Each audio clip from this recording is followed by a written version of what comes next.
అందరికీ నమస్కారం. నేను మీ కిరాకార్పేని. నిన్న రోజా జూన్ 4వ తారీఖు అంటే కూటమి అధికారంలోకి వచ్చే సంవత్సరం అయింది. ఆ సందర్భంగా ఆవిడ అనుచిత వ్యాఖ్యలు చేస్తూ ప్రజలకి కూటమి ప్రభుత్వం చెవులో పూలు పెట్టింది, వెన్నుపోటు దినోత్సవం అని చెప్పేసి రోడ్ల మీద తెగ తిరిగింది. తిరిగిన చోటే తిరిగింది, ఎడబడితే అడి తిరిగింది, చేతులు ఇది పెట్టుకుంది, ఇంత పూలు 2 ఎడ పెట్టుకుంది. సరే, అవి పూల ఏప్రిల్ పూల వైఎస్ఆర్సీపీగా తర్వాత తేల్చుకుందాం. ఇక్కడ రోజా ఏమంటుందంటే, గడిచిన ఈ సంవత్సర కాలంలో కూటమి ప్రభుత్వం ప్రజలకి మొండి చేయి చూపించింది, ఏమీ చేయలేదు, వాళ్ళు వెన్నుపోటు పొడిచింది, వాళ్ళని ఫూల్స్ చేసింది అంటుంది. నేను ఇప్పుడు మాట్లాడుతూ ఉన్నా.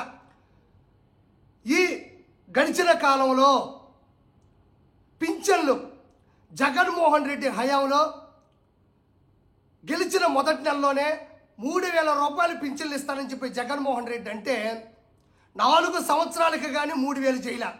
అది జగన్మోహన్ రెడ్డి చేసినటువంటి అతిపెద్ద తప్పిదం, అది అందరికీ తెలుసు.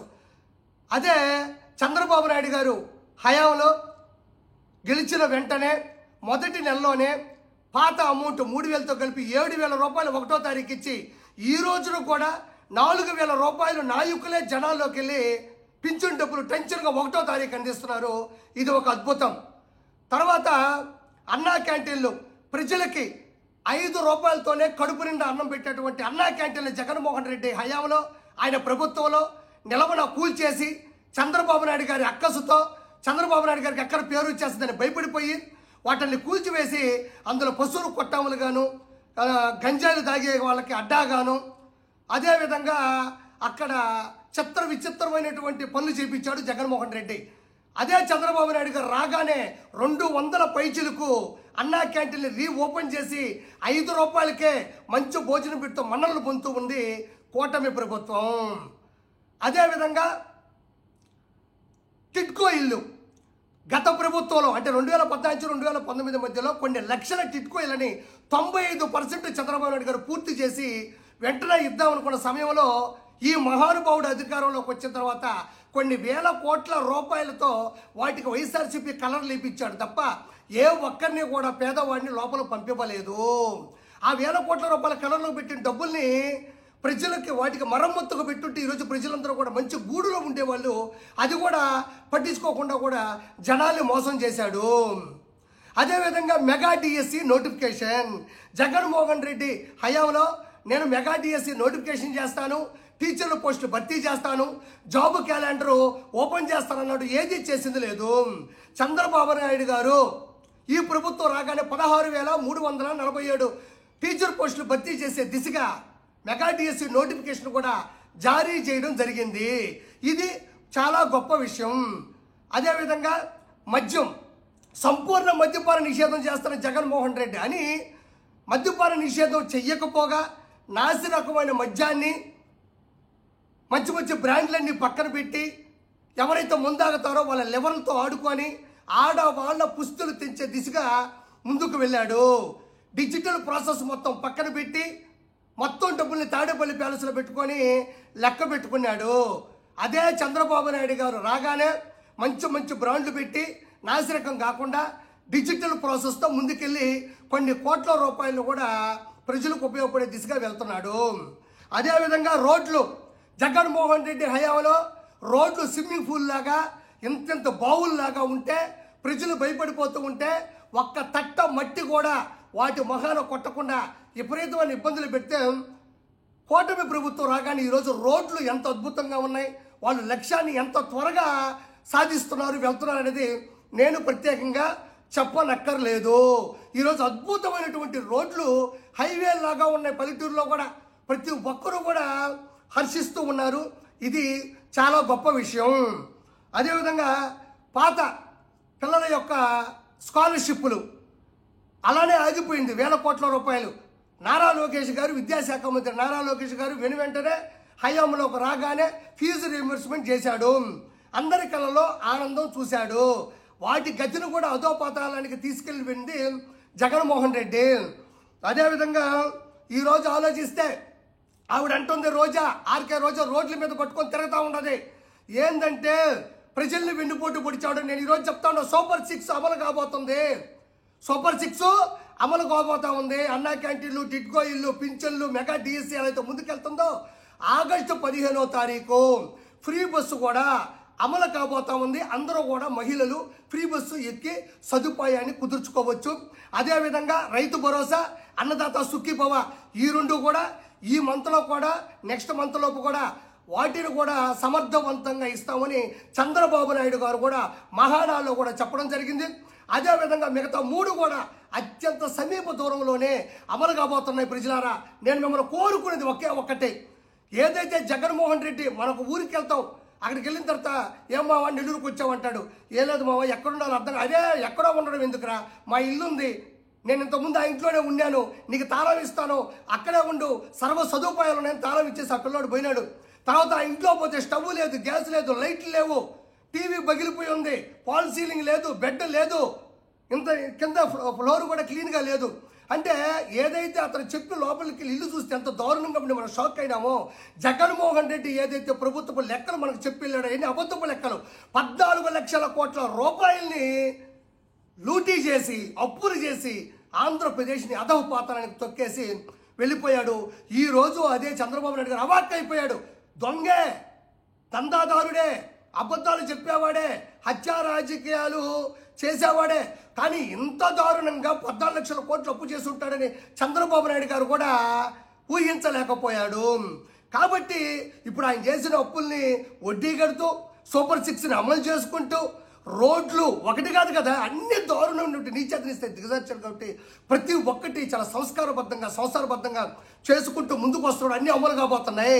ఇప్పుడు చెప్పు రోజా, 3 రాజధానులు అన్నాడు.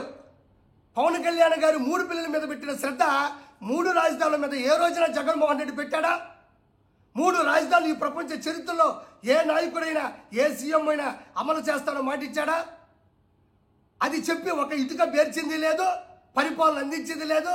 అది కాక కిన్నలు చేయడం, జోక్ చేయడం, రాజధాని ఏమన్నా కూడి పెడతాదా? అవునులే, గ్రావిలు, ఇసుక, వైన్స్, మైన్స్, ఎర్రచందనం ఇవి కదా మనకు అన్నం పెట్టేది, కూడి పెట్టేది. రాజధాని ఎందుకు కూడి పెడతాది? దీంతో పాటు ల్యాండ్ టైటిలింగ్ యాక్ట్ అని పెట్టాడు. అన్నం ఈ ఫోటో వేసుకున్నాడు పాస్బుక్ల మీద. జనాలు ఏం చేశారు? ఏమన్నా మా తాత పొలమో, మా ముత్తాత పొలమో, నా కొడుకు కొనిచ్చిన పొలమో, మా కష్టార్జితమో మా ఫోటోలు ఉండాలా, లేకపోతే ప్రభుత్వపు స్టాంప్ ఉండాలా, నీ ఫోటో ఏందయ్యా మా పాస్బుక్ల మీద వేసేది అని చెప్పి తిప్పి కొట్టడం కూడా జరిగింది. ఆ తర్వాత గంజాయిలకి అడ్డగా మార్చాడు. ఎప్పుడో దేశంలో ఎక్కడో గంజాయి ఉండేది, అది రాష్ట్రాలకు వచ్చింది, తర్వాత జిల్లాలకు వచ్చింది, మారుమూల పల్లె గ్రామాలకు కూడా గంజాయిని తీసుకొచ్చేటువంటి అద్భుతమైన వ్యక్తి ఎవరైనా ఉన్నా అంటే మీ జగన్మోహన్ రెడ్డి. ఒకటి కాదు కదా, ప్రతి ఒక్కదాన్ని కూడా ప్రజలకు సౌలభ్యంగా అందించినటువంటి వ్యక్తి ఎవరున్నారు? జగన్మోహన్ రెడ్డి ఉన్నాడు. ఇది ఇంకా చెప్పక్కర్లేదు.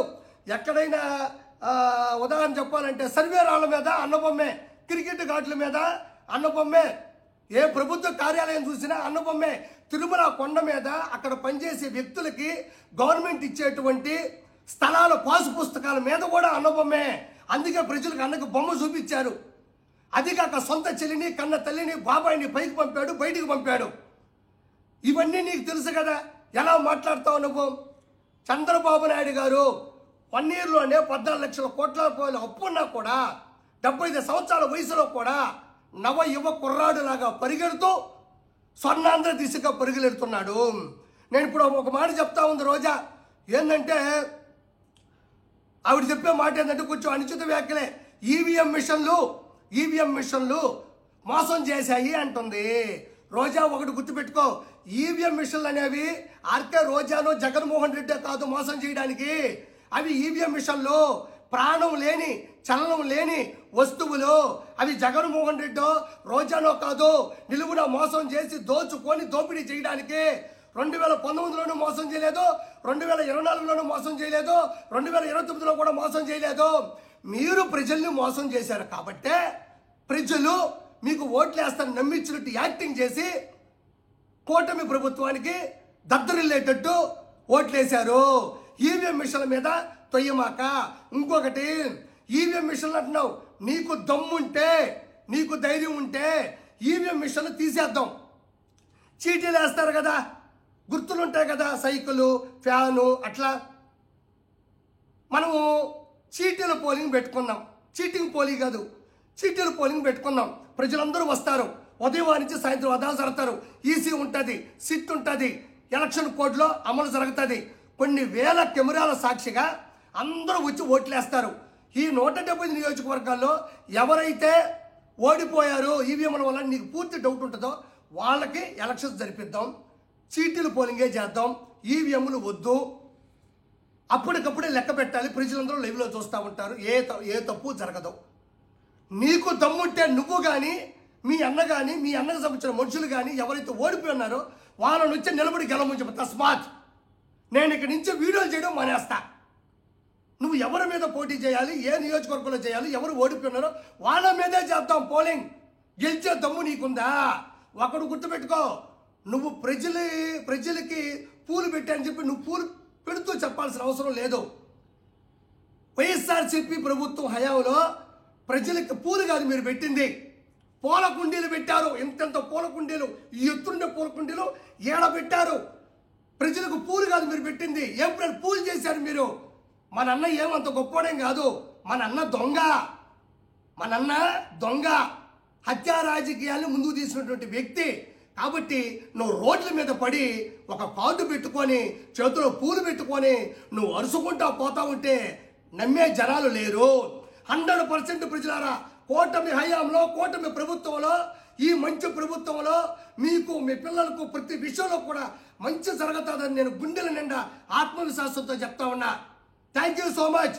జై సిబిఎన్, జై నారా లోకేష్.